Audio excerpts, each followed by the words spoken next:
Hey, this is Mark coming at you after the 2011 main event, and you may have noticed that I wasn't at the final table. That's right, didn't make the final table. In fact, I didn't even make it past day one, which was unfortunate. Definitely did not meet my goal. I really thought that I had a great chance of making it past day one, especially trying to play tight, which was my goal. But mainly I wanted to get on and leave this video for friends, people I play poker with, or those of you that may be trying your first time at the main event, and let you know kind of some things that you may expect, some things that I saw out there, some things that surprised me, and some things that didn't surprise me. But the way I got there was by setting up a satellite tournament with 10 guys that live close to me. We played once a month for 10 months, and it was a tournament setting where you win points by how you place, and whoever finishes with the most points at the end wins. It was a great experience. We were lucky to get 10 just awesome guys that got along well, and it was really a great experience. And I was fortunate enough to win. So I went out there and represented all 10 of them because part of the deal was that we were actually all in it. Even though I won a chance to sit in the main event and play, everybody there, if I won something, would have gotten 10% back. So we adjusted it this year. All 10 guys came back. We lost one at the beginning of this year, and he was quickly replaced. But this year we made a slight adjustment so that the first place, whoever won would actually get 25%, and the rest would be split up amongst the other 9 guys. So still a pretty cool idea, and we were real quick to fill those 10 seats, and it went real well. So anyway, enough about that. Back to the 2011 main event, and it was an incredible experience. I sat down with the mentality of playing very tight, at least especially at the beginning. My kind of in the back of my mind, I did have it in my head that I would play pretty tight throughout the day and see how that went. I said to myself that especially during the first 30 hands, I was just going to play premium hands and try to get a feel for all the players at the table. So that is what I did. You start off with 30,000 chips. Blinds, I want to say, start at 5,100. And so you just got a ton of room to play, and probably in the first 15 hands I caught ace-king suited. I did a small raise, got called by one guy at the table that was calling and playing almost every hand. I would say this guy played about 90% of the hands. He was, I found out later, a pro. I think his name's Aaron Schaaf, not a really well-known pro. But I looked him up, and so this guy was an aggressive player, played, like I said, 90% of the hands. He called me on that hand. I hit nothing, no part of the flop. I bet the pot. He called me. I bet probably a little under the pot on the turn. He called me, and then he bet into me a few thousand, and I had to fold. I never hit even a part of it. Don't know if he was just knew I didn't have anything, or if he had actually hit a hand there, but he bet me off that hand. So I was at about probably 28,000 or so, maybe 27.5, fairly early, not a big deal.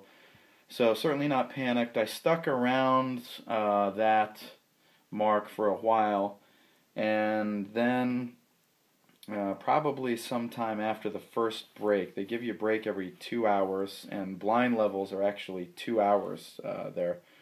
Sometime after that, I had a really good feel for the table, for all the players. One of the things that really surprised me is I thought I was going to sit down at the table with, like 8 pros, and it was going to be me and like one other amateur, and I was going to be really outmatched. I've always felt like I could hang with them, and especially if I got good cards, I could maybe play with them. But I really felt like overall I would probably be way outmatched, and I didn't feel that. After playing a couple hours with them, I actually felt very confident, and felt like, in fact, I was probably better than many of the people at the table. Really, the only guy that kind of scared me at the table was this one guy that was playing all these hands. Fortunately for me, he got down real early. And because he was playing all these hands, he wasn't hitting. I think most of the people at the table were probably playing tight and premier hands and hitting against him. So he was actually at the end of that 2 hour mark. Was the short stack at the table. Nobody had been knocked out yet, and he was down to about 12,000 chips. So that style of play really was not working for him. Unfortunately for me, I ran into just a horrible hand against him early in the second break, and I really hadn't played much else. I was probably sitting at about 28,000 chips. I remember I did not win a hand for an hour and 50 minutes. Now, I didn't play many hands. I saw a few flops, especially, actually almost every hand was getting raised. I remember that too.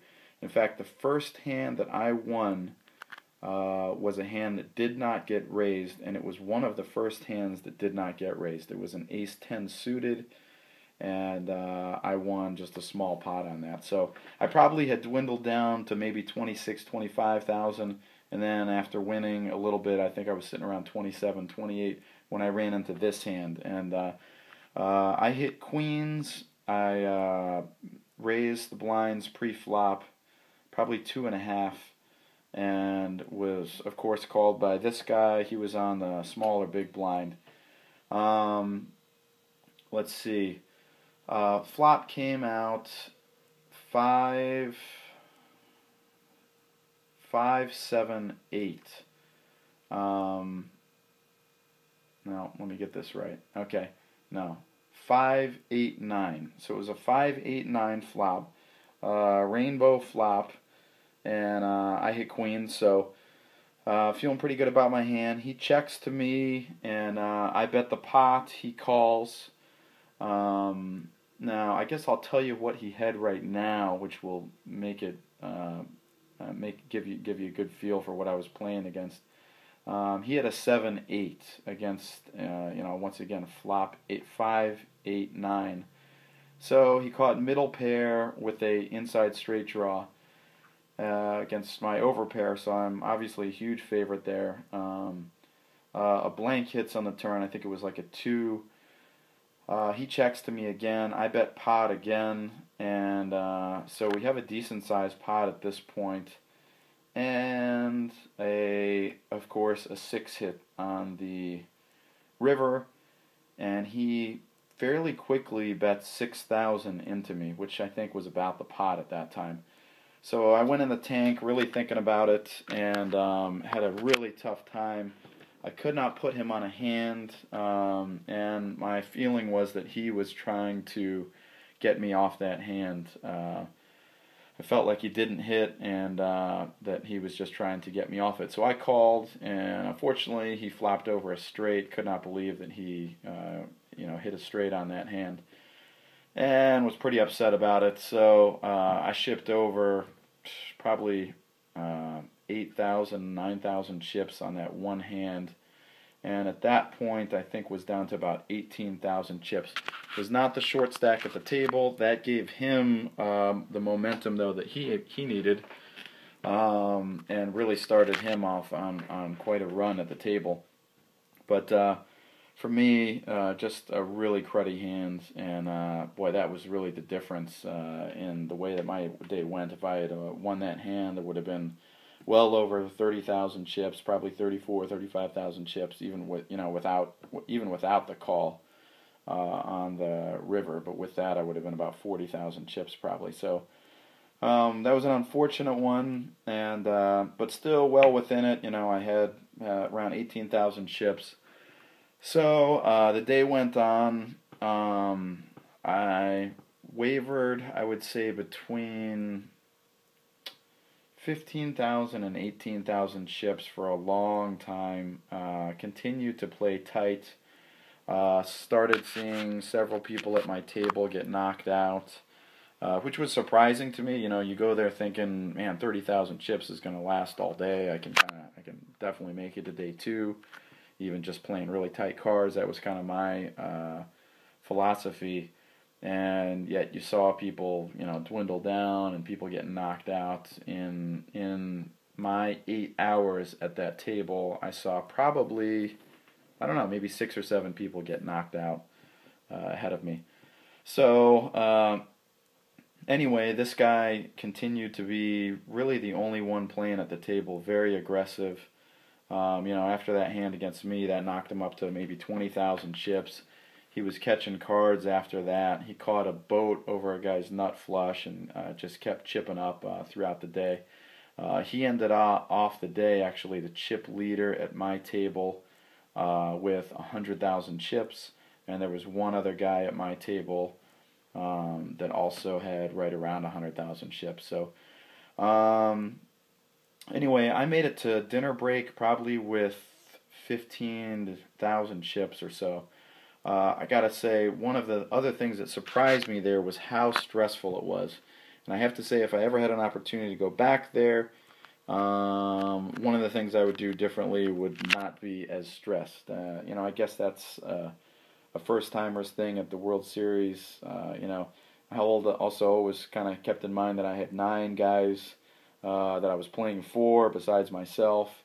But one thing I would do differently is I would not take it as seriously. I would definitely not play as tight. I would play my normal style, which is kind of a tight, aggressive play, but definitely not, just premium hands and stuff like that. I would open up the game to suited connectors, and especially early on playing all those types of hands. Anyway, I remember when I went and saw a buddy at dinner break, he was like, "Oh my God, you look like you got hit by a freight train." And I definitely felt like that too. Dinner break was after 6 hours of play. Went back and lasted about another hour and a half, and I was at 12,000 chips. This was the hand that I finally went out on.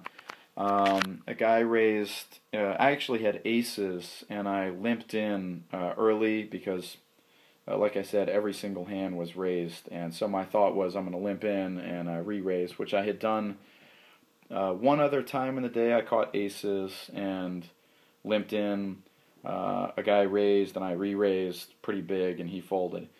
So that was my intent this time. I limped in. Sure enough, guy 2 hands after me raised, I want to say, to 800, and then 2 guys after him re-raised to 2,000. It went back to me. I really went in the tank. I really had a tough time with this one because I had kings, and the guy that re-raised was a semi-aggressive player, but one thing I've learned is to respect the re-raise, and a lot of times when people re-raise, they have aces. I know you see all the time on TV, the guys re-raising with marginal hands and stuff like that, and especially later on, when the blinds get huge, you need to do those types of things, but this was pretty early.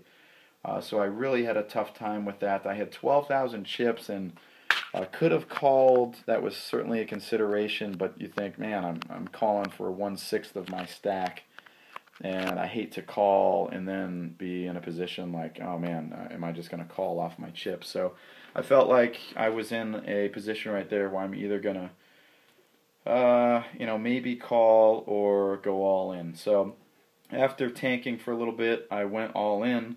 The guy 2 after me immediately folded, and I'm looking at the guy, and I saw him say immediately call, and of course I knew he had aces. So to make it worse, on the flop came the next ace, and then the river came the next ace. So at least I can say I went out to quad aces. But I went out, that was right around the 8th hour of play. Definitely disappointing. When I look back at my play, I don't think I played any hands bad. I made some bluffs throughout the day that worked. Definitely capitalized on the image of a tight player, and pretty much any time I bluffed, I won the hand, which told me I probably should have done that more and capitalized on that more, and opened up my play more. But I felt really good about my play. Man, it was frustrating knowing that I got sucked out on that inside straight draw early. But hey, that's poker. Like Let's see. So anyway, looking back, the only hand I can really think of that maybe I should have played different was the kings. But you can always look back on hands like